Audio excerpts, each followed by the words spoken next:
Hello' friends, welcome back to my YouTube channel. মই অনুৰাগ শৰ্মা আপোনালোক সকলোকে পুনৰবাৰ স্বাগতম জনাইছোঁ মোৰ ইউটিউব চেনেলটোলৈ। আজি মই আপোনালোকৰ সন্মুখত এটা নতুন ভিডিঅ'লৈ উপস্থিত হৈছোঁ আৰু আজিৰ ভিডিঅ'টোত মই আপোনালোকৰ সৈতে শ্বেয়াৰ কৰিম, ডিছকাছ কৰিম শেহতীয়াকৈ ছুপ্ৰিম কোৰ্টে এটা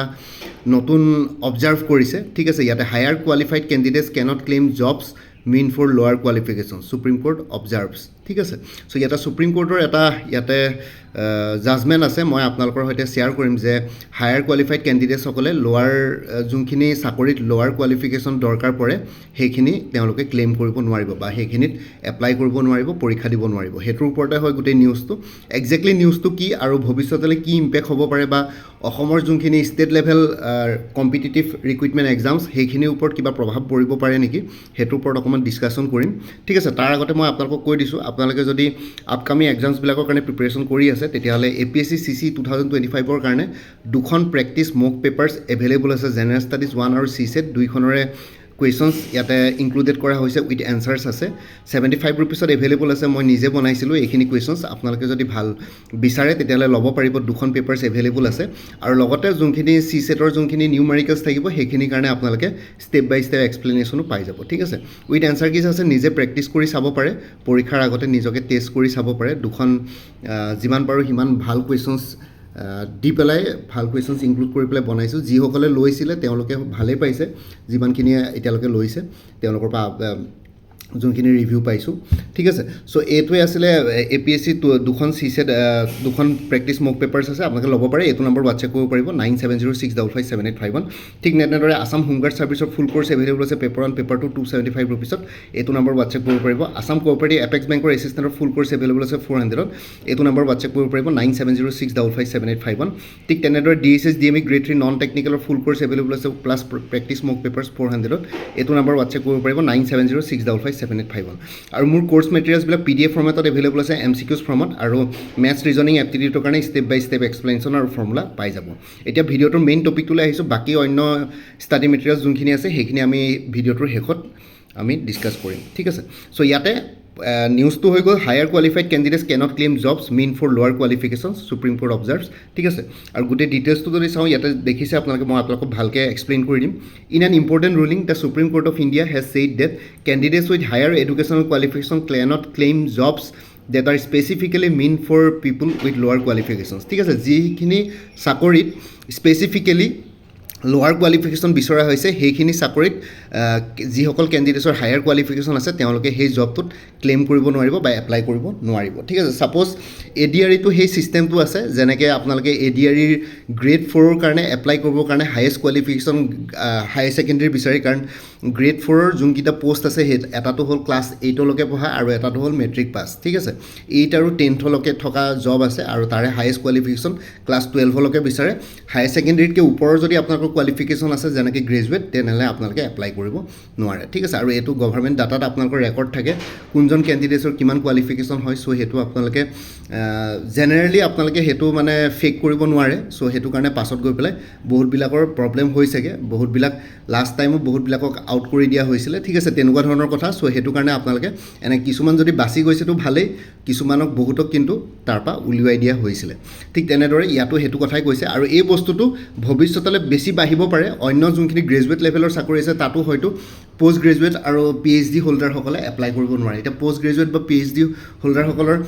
আমাৰ ইণ্ডিয়াৰ জব মাৰ্কেটটো ইমানো বেছি ভাল নহয়, কাৰণ পপুলেশ্যন বাঢ়ি গৈ আছে আৰু ইমানখিনি জব দিয়াটো পচিবল নহয়। ঠিক আছে, জব ক্ৰিয়েট কৰাটো ইকনমিত। চ' এইটো এটা ডাঙৰ ক্ৰাইচিছ। চ' সেইটো কাৰণে ভৱিষ্যতলৈ এই নিয়মটো বেছি ষ্ট্ৰিক্ট কৰি দিয়াৰ সম্ভাৱনা আছে। যোনবিলাক গ্ৰেজুৱেট লেভেল পষ্ট সেইবিলাকক হয়তো ভৱিষ্যতলৈ পষ্ট গ্ৰেজুৱেট আৰু PhD সকলক এপ্লাই কৰিবলৈ নিদিবও পাৰে। চ' তেনেকুৱা ধৰণৰ কথা, এইবিলাক বস্তু লাহে লাহে ৰুলছবিলাক আহি থাকিব। চ' ইয়াতে নেক্সটটো হৈ গ'ল the court observe that allowing over qualified candidates to secure such post would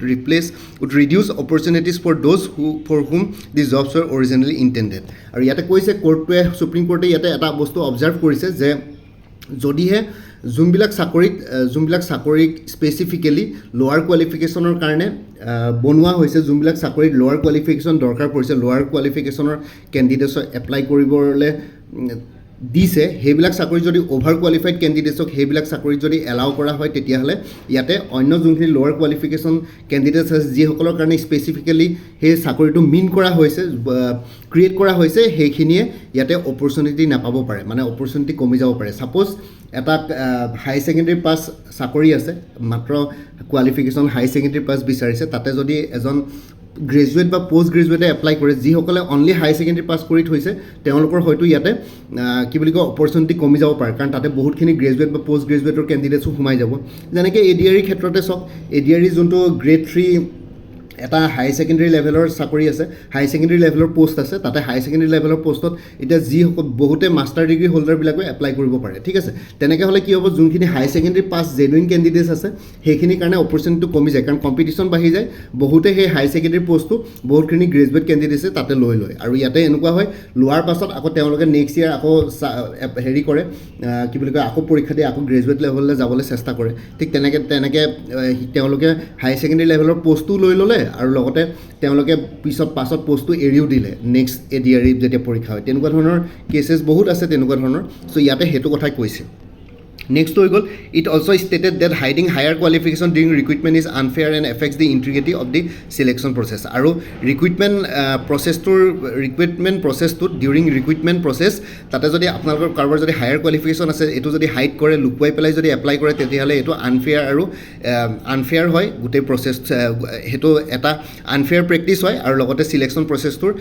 ইণ্টিগ্ৰিটিটো ইয়াতে এফেক্ট কৰা হয় বুলি কৈছে চ' কোনোবা যদি হায়াৰ কোৱালিফিকেশ্যনৰ কেণ্ডিডেটছ থাকে তেওঁলোকে যদি নিজৰ কোৱালিফিকেশ্যন লুকুৱাই পেলাই এপ্লাই কৰে তেতিয়াহ'লে এইটো ৰিক্ৰুইটমেণ্ট প্ৰচেছটো আনফেয়াৰ হৈ যাব বুলি কৈছে ঠিক আছে আৰু আজিকালি লুকুৱাব নোৱাৰে কাৰণ গভৰ্ণমেণ্ট ডাটাবেছত আপোনালোকৰ থাকে যি আপোনালোকৰ নাম আৰু ফাদাৰ্ছ নেম মাৰি দিলে মাদাৰ্ছ নেম মাৰি দিলে আপোনালোকৰ হায়েষ্ট কোৱালিফিকেশ্যন কিমান ওলাই যায় ডাটাবেছত চ' তেনেকুৱা ধৰণৰ বস্তুখিনি আছে চ' ইয়াতে ডকুমেণ্ট ভেৰিফিকেশ্যন ওলাই যায় বস্তুবিলাক চ' সেইটো কাৰণে আপোনালোকে তেওঁলোকক ফেক কৰিব নোৱাৰে আপোনালোকে যদি হাই ছেকেণ্ডেৰী পাছ বুলিও কয় তাতে যদি আপোনালোকৰ চাই তেতিয়াহ'লে আপোনালোকৰ ৰিয়েল কোৱালিফিকেশ্যনো ওলাই যাব যদি আপোনালোকে গ্ৰেজুৱেট বা পষ্ট গ্ৰেজুৱেট হয় তাতে ওলাই যায় যে আপোনালোকৰ হায়েষ্ট কোৱালিফিকেশ্যন ইমান আছে অমুকখন ইউনিভাৰ্চিটিৰ পৰা ঠিক আছে চ' তেনেকুৱা ধৰণৰ লাহে লাহে বস্তুবোৰ ডিজিটাইজ হৈ গৈ আছেতো চ' সেইটো কাৰণে ফেক কৰিব পৰা নাযায় চ' ডিজিটাইজেশ্যনটো এটাৰ ভাল হেৰি চ' ইয়াতে অকণমান কাৰাপশ্যনটো কমিছে আৰু লগতে আনফেয়াৰ প্ৰেক্টিচেছবোৰো অলপ হ'লেও কমিছে আগতকৈ the judgment came while hearing a case involving a temporary bank attendant employed by Syndicate Bank আৰু এই জাজমেণ্টটো আহিছিলে হাইলাইটত আহিছিলে যেতিয়া চিণ্ডিকেট বেংকৰ এটা ৰিক্ৰুইটমেণ্ট হৈছিলে টেম্পৰী বেংক এটেণ্ডেণ্টৰ কাৰণে সেইটোৰ কেছৰ সন্দৰ্ভত এই যোনটো জাজমেণ্ট এইটো আহিছে the post was reserve for candidates who had studied only up to class 10 so' ইয়াতে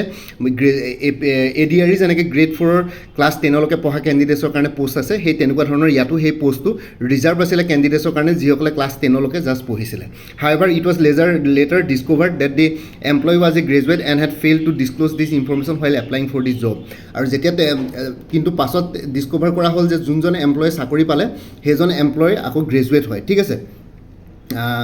সেইজন যোনজনে মানে চাকৰি পালে কেণ্ডিডেট সেইজন অলৰেডি গ্ৰেজুৱেট হয় আৰু তেওঁ যেতিয়া অনলাইন এপ্লাই কৰিছিলে এই চাকৰিটোৰ কাৰণে তেওঁ তেতিয়া নিজকে গ্ৰেজুৱেট বুলি দেখুওৱা নাছিলে ক্লাছ 10 পাছ বুলি দেখুৱাই পেলাই চাকৰিটো তেওঁ লৈছিলে এইটো মানে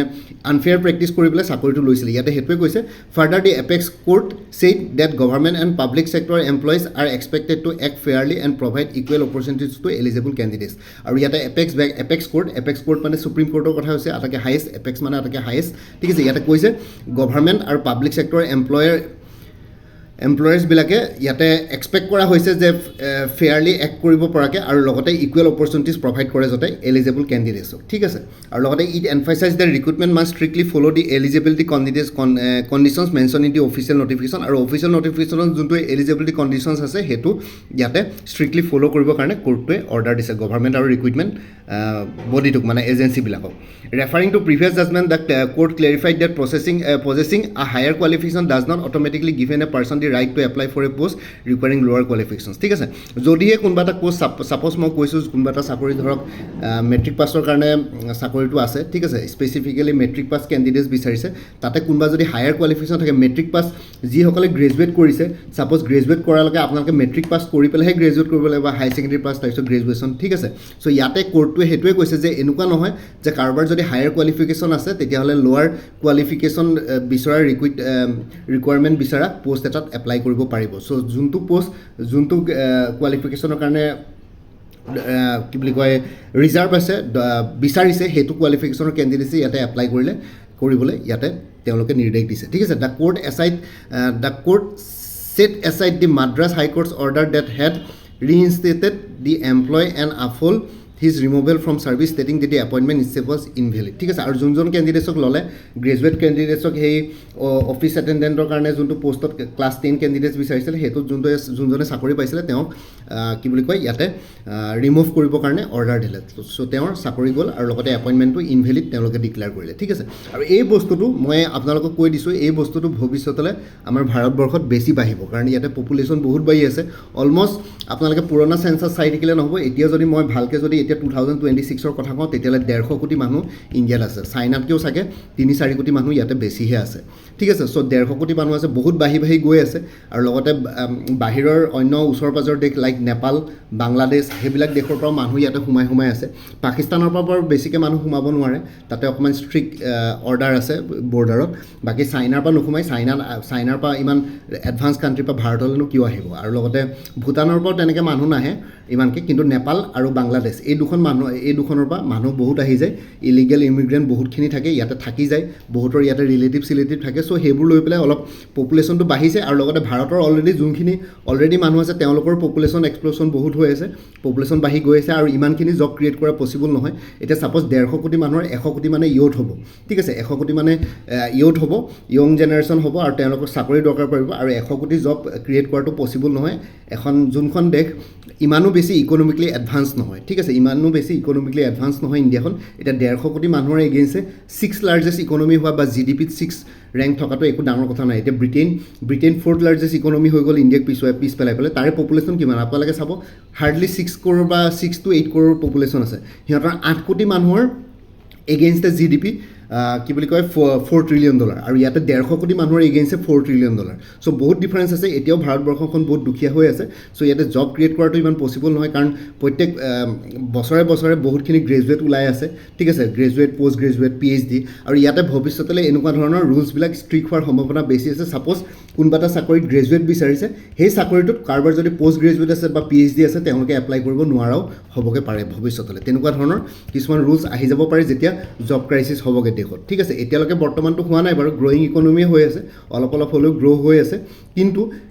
পাছত গৈ পেলাই যদি কেতিয়াবা যদি এনেকুৱা ধৰণৰ কিবা ক্ৰাইচিছ হয় তেতিয়াহ'লে এনেকুৱা ধৰণৰ ৰুলছ ইমপ্লিমেণ্ট কৰিবলৈ বাধ্য হৈ যাব গভৰ্ণমেণ্ট বা সুপ্ৰিম কোৰ্টে ঠিক আছে চ' সেইটোৱে কথা আৰু লগতে বস্তুটো এনেকুৱা যদিহে আপোনাৰ মাষ্টাৰ ডিগ্ৰীয়ে কৰিব আছিলে বা পষ্ট গ্ৰেজুৱেটে কৰিব আছিলে তেতিয়াহ'লে আপোনালোকে গ্ৰেজুৱেট লেভেলৰ চাকৰিৰ কাৰণে কিয় এপ্লাই কৰি আছে আপোনালোকৰ এটা এইম লৈ পেলাই পষ্ট গ্ৰেজুৱেট বা কি বুলি কয় PhD কৰিছিলে যে কলেজৰ প্ৰফেচাৰ হ'ম বা কিবা হ'ম চ' তাৰ বাহিৰে আকৌ আহি পেলাই যে গ্ৰেড 3 চাকৰি এটা এপ্লাই কৰি আছে ক্লাৰিকেল লেভেলৰ কথাটো তেনেকুৱা কিন্তু ইয়াতে এটা কণ্ডিশ্যন আছে ইয়াতে এটা এক্সেপশ্যন আছে ইণ্ডিয়াত কাৰণ ইয়াতে যিহেতু জব ক্ৰাইচিছ এতিয়াও বৰ্তমান ইমানখিনি গ্ৰেজুৱেট আছে জব চবকে দিয়াটো পচিবল নহয় জব মাৰ্কেটখন ইমানো ভাল নহয় ইণ্ডিয়াত চ' সেইটো কাৰণে ইয়াত এতিয়া বৰ্তমান এতিয়ালৈকে গ্ৰেজুৱেট পষ্ট গ্ৰেজুৱেট বা PhD হোল্ডাৰখিনিকো গ্ৰেজুৱেট লেভেলত তেওঁলোকে এলাউ কৰি আছে কিন্তু ভৱিষ্যতলৈ এইবিলাক ৰুলছ অলপ চেঞ্জ হ'ব পাৰে যদিহে ইয়াতে বেছি ক্ৰাইচিছ হৈ যায় কাৰণ যদি আপুনি গ্ৰেজুৱেট কৰিছে তেনেহ'লে গ্ৰেজুৱেট লেভেলৰ চাকৰিৰ কাৰণে এলিজিবল যদি আপুনি হাই ছেকেণ্ডেৰী কৰিছে হাই ছেকেণ্ডেৰীৰ কাৰণে এলিজিবল মেট্ৰিক কৰিছে মেট্ৰিকৰ কাৰণে এলিজিবল পষ্ট গ্ৰেজুৱেট কৰিছে পষ্ট গ্ৰেজুৱেটৰ যদি কিবা চাকৰি আছে পষ্ট আছে গভৰ্ণমেণ্টে যদি ক্ৰিয়েট কৰিব পাৰে তেতিয়াহ'লে এলিজিবল PhD হ'লে মানে PhD কৰি পেলাই ৰিচাৰ্চাৰ হ'ব বা প্ৰফেচাৰ হ'ব কিবাকিবি হ'ব ঠিক আছে তেনেকুৱা ধৰণৰ কথা কিন্তু ইয়াতে জেনেৰেলি গভৰ্ণমেণ্টৰ যোনখিনি এক্সামছ আছে মানে একদম ক্লাৰিকেল লেভেলৰ পৰা হেৰি কি বুলি কয় আপোনালোকৰ ক্লাৰ্কৰ পৰা একেবাৰে গেজেটেড অফিচাৰলৈকে যোনটো আছে গ্ৰেড 3 পৰা একেবাৰে ক্লাছ 1 গেজেটেডলৈকে তাতে জাষ্ট গ্ৰেজুৱেট কোৱালিফিকেশ্যন বিচাৰি যেনেকৈ IAS IPS ACS APS ঠিক আছে তেনেকুৱা ধৰণৰ চাকৰিবিলাক আৰু লগতে ADRE গ্ৰেড 3 পষ্টৰ কাৰণেও ইয়াতে গ্ৰেজুৱেটে বিচাৰে গ্ৰেজুৱেটৰ মিনিমাম গ্ৰেজুৱেট কোৱালিফিকেশ্যন লাগে এতিয়া বৰ্তমান গ্ৰেজুৱেটটোৱে এটা মেইন চেণ্টাৰ পইণ্ট হৈ আছে বৰ্তমান ৰিক্ৰুইটমেণ্টৰ ঠিক আছে গ্ৰেজুৱেট কেণ্ডিডেটছে যিকোনো এক্সামৰ কাৰণে এলিজিবল হয় ভাল চাকৰিৰ কাৰণে লাগিলে ক্লাৰিকেলে হওক বা ক্লাছ 1 বা ক্লাছ 2 গেজেটেড অফিচাৰে হওক এতিয়া বৰ্তমান সেইটো চলি আছে কিন্তু ভৱিষ্যতলৈ এনেকুৱা ধৰণৰ ইয়াতে প্ৰব্লেম হ'ব পাৰে ইয়াতে যোনটো জাজমেণ্ট দিলে সেইটোৰ পৰা আমি এইটোৱে শিকিব পাৰোঁ যে ইয়াতে যোনটো ৰুলছ তেওঁলোকে ইম্প'জ কৰিছে এই ৰুলছটো ভৱিষ্যতলৈ অন্য ৰিক্ৰুইটমেণ্টবিলাকৰ ক্ষেত্ৰতো এপ্লিকেবল হ'ব পাৰে চ' সেইটো কাৰণে আপোনালোকে ভাবি চিন্তি যেতিয়া আপোনালোকে পঢ়িব বা অধ্যয়ন কৰিব আপোনালোকে যদি গ্ৰেজুৱেট হয় তেতিয়াহ'লে গ্ৰেজুৱেট হোৱাৰ পিছতে গ্ৰেজুৱেট লেভেলৰ চাকৰিবিলাক এপ্লাই কৰিব যদি আপোনালোকৰ কিবা বেলেগ এম থাকে লাইফত তেতিয়া পষ্ট গ্ৰেজুৱেট কৰিব তেনেকুৱা ধৰণৰ কথা আৰু এতিয়া বৰ্তমান একো হোৱা নাই কিন্তু ভৱিষ্যতলৈ হোৱাৰ সম্ভাৱনা আছে যিহে আমাৰ পপুলেশ্যন দেশখনৰ চাই চাই পেলাই পপুলেশ্যন বহুত বেছি চ' সেইটো কাৰণে এনেকুৱা ধৰণৰ ৰুলছবিলাক আহিব পাৰে চ' এই জাজমেণ্টটো দি পেলাই মই আপোনালোকৰ সৈতে জাষ্ট অলপ ডিছকাছ কৰিলোঁ বাকী আপোনালোকে নিজৰ মতামত কমেণ্ট ছেকশ্যনত জনাওক বাৰু ঠিক আছে কাৰণ ইয়াতে আপোনালোকৰ নিজৰ মতামত দিব পাৰে মই জাষ্ট মোৰ নিজৰ কথাখিনি ক'লোঁ আৰু এইখিনি কথা মইহে কৈ আছোঁ ইয়াতে কোনো তেনেকুৱা একো ৰুলছ ইয়াতে অহা নাই বা তেনেকুৱা ধৰণৰ একো কোনো অৰ্ডাৰ পাছ হোৱা নাই মই জাষ্ট কথাটো কৈছোঁ ভৱিষ্যতলৈ ইয়াতে এনেকুৱা ধৰণৰ কিছুমান ৰুলছ ইমপ্লিমেণ্ট হ'ব পাৰে ঠিক আছে ইমানখিনিয়ে আছিলে আই হোপ আপোনালোকে বুজি পালে বস্তুটো কি আছিলে আৰু বাকী মই ক'লোৱে আপোনালোকে যদি আপোনালোকে এক্সামছবিলাকৰ প্ৰিপেৰেশ্যন কৰি আছে তেতিয়াহ'লে কিছুমান কোৰ্চ মেটেৰিয়েলছ এভেইলেবল আছে ঠিক আছে এইখিনিয়ে হয় মই আপোনালোকক জনালোঁ APSC CC 2025ৰ দুখন মক প্ৰেক্টিছ পেপাৰ্ছ এভেইলেবল আছে উইথ এনচাৰ কিজ 75 ৰুপিছত আছাম হোমগাৰ্ড ছাৰ্ভিচৰ ফুল কোৰ্চ এভেইলেবল আছে পেপাৰ 1 পেপাৰ 2 275 ৰুপিছত আছাম কোঅপাৰেটিভ এপেক্স বেংকৰ এছিষ্টেণ্টৰ ফুল কোৰ্চ এভেইলেবল আছে 400ত Guwahati high court judicial assistant Kohima বেঞ্চৰ কাৰণে ফুল কোৰ্চ এভেইলেবল আছে 250ত গুৱাহাটী হাইকোৰ্ট ল' ক্লাৰ্কৰ ফুল কোৰ্চ এভেইলেবল আছে ইংলিছ জিকে এপ্টিটিউড আৰু আছামিছত 300ত তাৰপিছত DSS DME গ্ৰেড 3 নন টেকনিকেলৰ ফুল কোৰ্চ এভেইলেবল আছে প্লাছ প্ৰেক্টিছ মক পেপাৰ্ছ 400ত ADRE 3 ফুল কোৰ্চ এভেইলেবল আছে 300ত এইটো নম্বৰ হোৱাটছএপ কৰিব পাৰিব 9706557851 Assam police sub inspector assistant jailer forester constable grade 4 অন্যান্য পষ্টৰ কাৰণে ফুল কোৰ্চ এভেইলেবল আছে 300ত BTC ফৰেষ্টাৰ আৰু ফৰেষ্ট গাৰ্ডৰ ফুল কোৰ্চ এভেইলেবল আছে 275ত আছাম কম্পিটিটিভ এক্সামছ বুলি এটা ফুল কোৰ্চ মেটেৰিয়েলছ এভেইলেবল আছে 400ত ইয়াতে অসমৰ যিকোনো কম্পিটিটিভ এক্সামৰ কাৰণে ষ্টাডি মেটেৰিয়েলছ পাই যাব উইথ লগতে আপোনালোকে প্ৰিভিয়াছ ইয়াৰ কুৱেশ্যন পেপাৰ্ছো বহুতখিনি ইনক্লুডেড আছে APSC ADRE DSS DME Guwahati high court এইবিলাকৰ এক্সামছ ইয়াতে কভাৰ হৈ যাব কাৰেণ্ট এফেয়াৰ্ছ 2025-26 আৰু exam oriented maths aptitude reasoning step by step এক্সপ্লেনেশ্যনৰ ফৰ্মুলা এনে কোৰ্চবিলাকত ইনক্লুডেড আছে কোনোবাই যদি বেলেগকৈ ল'ব বিচাৰে 100 ৰুপিছত এভেইলেবল আছে এইটো নম্বৰ হোৱাটছএপ কৰিব পাৰিব 34খন প্ৰিভিয়াছ ইয়াৰ কুৱেশ্যন পেপাৰ্ছৰ ছেটছ এভেইলেবল আছে উইথ এনচাৰ কিজ 125 ৰুপিছত এইটো নম্বৰ হোৱাটছএপ কৰিব পাৰিব 9706557851 PNRD আছামৰ ফুল কোৰ্চ এভেইলেবল আছে 250ত Assam warehouse manager full course available আছে 250ত IIT গুৱাহাটী জুনিয়ৰ এছিষ্টেণ্টৰ ফুল কোৰ্চ এভেইলেবল আছে 300ত এইটো নম্বৰ হোৱাটছএপ কৰিব পাৰিব 9706557851 কটন ইউনিভাৰ্চিটি জুনিয়ৰ এছিষ্টেণ্টৰ ফুল কোৰ্চ এভেইলেবল আছে 300ত Assam agriculture university non teaching পষ্টবিলাকৰ কাৰণে ফুল কোৰ্চ এভেইলেবল আছে 300ত APSC forest ranger soil conservation ৰেঞ্জাৰৰ ফুল কোৰ্চ এভেইলেবল আছে ইংলিছ আৰু জেনেৰেল নলেজৰ ওপৰত 350ত APSC কালচাৰেল ডেভেলপমেণ্ট অফিচাৰ ফুল কোৰ্চ এভেইলেবল আছে 175ত APSC CDPৰ ফুল কোৰ্চ এভেইলেবল আছে ইংলিছ আৰু জেনেৰেল নলেজৰ ওপৰত 200ত APSC ৰিচাৰ্চ এছিষ্টেণ্ট ফাইনেন্স বাজেটৰ ফুল কোৰ্চ এভেইলেবল আছে 300ত APSC assistant engineer junior engineer full course available আছে জেনেৰেল ষ্টাডিজ আৰু ইংলিছ গ্ৰামাৰৰ ওপৰত 250ত এইটো নম্বৰ হোৱাটছএপ কৰিব পাৰিব 9706557851 আৰু মোৰ পৰা কোৰ্চ মেটেৰিয়েলছ ল'লে আপডেটেড কাৰেণ্ট এফেয়াৰ্ছবিলাক লাইফ টাইম পাই থাকিব তাৰ কাৰণে কোনো ফাৰ্ডাৰ পে'মেণ্ট কৰিব নালাগে প্ৰত্যেক মাহৰ বিগিনিং বা ষ্টাৰ্টিঙতে এটা ৰিমাইণ্ডাৰ মেছেজ দিলে হ'ল যে প্ৰিভিয়াছ মান্থ বা লাষ্ট মান্থৰ কাৰেণ্ট এফেয়াৰ্ছ লাগে মই লগে লগে আপোনালোকৰ সৈতে শ্বেয়াৰ কৰি দিম ইণ্টাৰেষ্টেড কেণ্ডিডেটসকলে এইটো নম্বৰ হোৱাটছএপ কৰিব পাৰিব 9706557851 আপোনালোকক কোনটো কোৰ্চ লাগে কোৰ্চৰ কণ্টেণ্টছখিনি শ্বেয়াৰ কৰিম লগতে পে'মেণ্টৰ লিংক দি দিম পে'মেণ্ট কৰাৰ লগে লগে গোটেই কোৰ্চটো নিজৰ হোৱাটছএপত PDF ফৰ্মেটত পাই যাব আৰু ইয়াতে যোনটো হোৱাটছএপ নাম্বাৰ দি আছে সেইটো অনুগ্ৰহ কৰি কল নকৰিব সেইটো জাষ্ট হোৱাটছএপ মেছেজৰ কাৰণে এভেইলেবল কলৰ কাৰণে এভেইলেবল নহয় বাকী কোনোবাই আগতে যদি মোৰ পৰা কিবা কোৰ্চ মেটেৰিয়েলছ লৈ থৈছিলে এবাৰ জনাই দিব তেতিয়া আগৰ মেটেৰিয়েলছখিনি বাদ দি যোনখিনি নতুন মেটেৰিয়েলছ লাগিব সেইখিনি ল'লে হ'ল তেতিয়া প্ৰাইচটো অলপ কমি যাব বাকী ভিডিঅ' ডেছক্ৰিপশ্যন আৰু কমেণ্ট ছেকশ্যন চেক কৰক তাতে কোৰ্চখিনি কথা আৰু পৰা উল্লেখ কৰি দিয়া আছে লগতে মোৰ আৰু এটা চেনেল আছে অসম আইকে বুলি সেই চেনেলটোৰ লিংকটো ভিডিঅ' ডেছক্ৰিপশ্যনত দিয়া আছে আপোনালোকে সেইটো চেনেলো ছাবস্ক্ৰাইব কৰি ল'ব পাৰিব চ' ভৱিষ্যতলৈ এনেকুৱা ধৰণৰ কম্পিটিটিভ এক্সামছবিলাক দিয়াৰ ক্ষেত্ৰত আৰু অলপ এক্সট্ৰা গাইডেঞ্চ পাই যায় বাকী মোৰ ভিডিঅ'ছবোৰ চাই যদি ভাল পায় মোৰ চেনেলটো ছাবস্ক্ৰাইব কৰি ল'ব আৰু লগতে আপোনালোকৰ যিমানখিনি ফেমিলি ফ্ৰেণ্ডছ ৰিলেটিভছ আৰু চিনাকি এক্সপিৰিয়েঞ্চ আছে তেওঁলোকৰ লগত মোৰ চেনেলটো শ্বেয়াৰ কৰিব লগতে কমেণ্ট ছেকশ্যনত জনাব কিবা যদি কুৱেশ্যন থাকে ডাউট থাকে মই নিশ্চয় আপোনালোকৰ কুৱেশ্যনছ আৰু ডাউটছবিলাকৰ ৰিপ্লাই দিবলৈ চেষ্টা কৰিম বাকী আজিৰ ভিডিঅ'টো ইমানতে সমাপ্ত কৰি আপোনালোক সকলোৰ পৰা বিদায় ল'লোঁ কাইলৈ পুনৰ এটা নতুন ভিডিঅ'লৈ আপোনালোকৰ সন্মুখত উপস্থিত হ'ম তেতিয়ালৈকে ভালকৈ প্ৰিপেৰেশ্যন কৰি থাকক সকলোৱে অল দি বেষ্ট থাকিলে bye and take care friends Bharat Mata কি জয় জয় আই অসম